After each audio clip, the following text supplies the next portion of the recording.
All right, in the element. So I'm gonna do just a little video right now.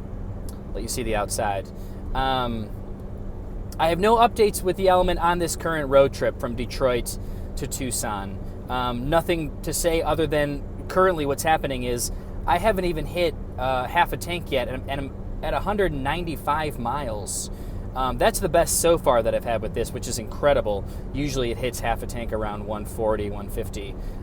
So maybe just a good good batch of gas from Costco. Whatever it might be, I'm okay with it. So I do want to share a story, just to do something different with this. I went to Kansas City for the first leg of the trip, and got a hotel there last night. And as I'm walking around this morning, I was reminded of something that happened the last time I went to Kansas City, but not with the element or anything. But I was production coordinating a film, and it was this Swedish crew, and they came in for a documentary. They were filming in Michigan, then they would fly to Tucson to also film there, unrelated to what I do in Tucson, but that was just kind of cool. I think they were talking to Noam Chomsky about something. But so they come in. I'm coordinating for them. It's a mess, as every film is, very organized and blah, blah, blah. We get things done. It's all good. Then they decide they want to go to Kansas City to interview someone that they found.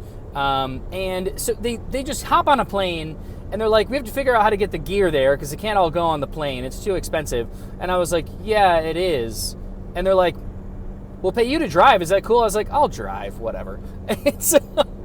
So I loaded all this stuff up in this, rental van, making the 12 or 13 hour drive to Kansas City.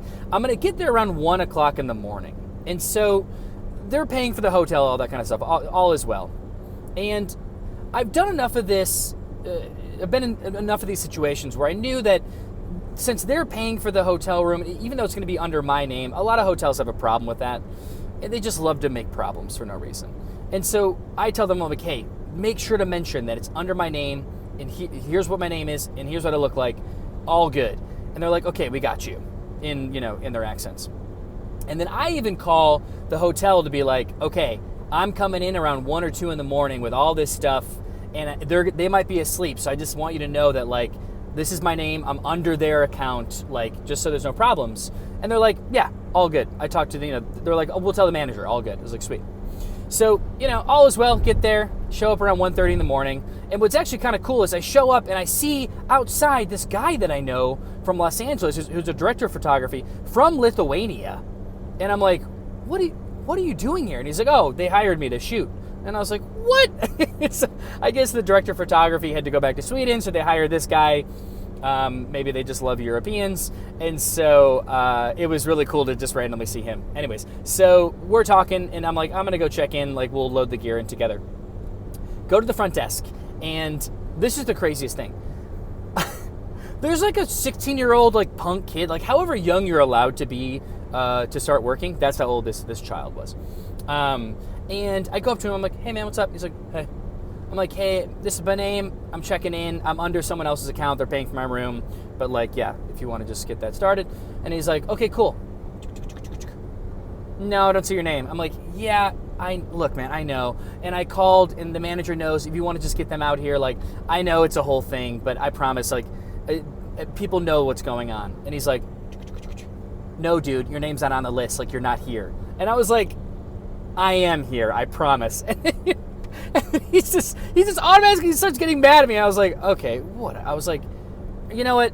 I'll go outside and talk to, I'll make sure someone's up. We'll figure this out. I turn around to walk away, and he just goes, yeah, get the fuck out of here. And the only reason I know exactly how this happened, not just by memory, is because we had to look at the cameras. The manager wanted to look at the cameras because it has sound. Like, there's a camera literally right behind him at the front desk, right behind him. And so we're looking, and I know that as he said this, right as he finished this, I turned around immedately and started running towards him. And I remember I almost jumped the counter because I was so mad. I was gonna destroy this kid's life. And but of course he just like freaked out, like backed off, and like I was like, get your manager now. And so like he went in the back room, And I walked away very mad. I just went outside to get a breather and just like, settle down. I come back in knowing that she would be there. And she's like, oh my God, what's happening? I explained what's happening. She's like, yes, I knew you were coming. Oh my God, I don't know what he's doing. And I was like, I don't care. Like, and so we figured out. Anyways, all that to say, gives me a free night, gives me a ton of free breakfast things. It's a bougie, like Marriott or whatever it is. Gives me all this stuff. And we load in all as well. And... And I remember getting a call the next day from like the regional manager. He's like, I want to know what happened. Like, please, we're so sorry. And I explained the situation, and he kept referring to this guy. Let's say the kid's name was Jonathan. I was like, what's Jonathan's deal? Like, what is this kid doing? And this regional manager he just kept saying, oh, he's not on the property. And I was like, okay, yeah, I know he's not working today, but like, what's his deal? And then he just kept saying, no, Jonathan's no longer on the property. And I was like, did I just get this kid fired? Anyway, Kansas City, love it. So all is well with the Element. I need a serious alignment with this car, but I'm really excited about this tank of gas. I'm going to see where once it gets down to a fourth. I'm at 200 miles, not even at half a tank. Something's happening right now. Anyways, I'll update you through the trip if something happens with the Element, or if all things go well on my way to Tucson or when I get there. So yes, all is well. Loving this. And the leg room, no one told me about the leg room. This is the first car I've ever owned where I can put both feet on the ground and have like my knees not banging up against something. I can just sit like I'm in a chair, just like, oh my God. And where it's not on a slope or anything. Anyways, everyone knows this, but so excited about the Element. Big times. Lovely Kansas. I'll give you some Kansas.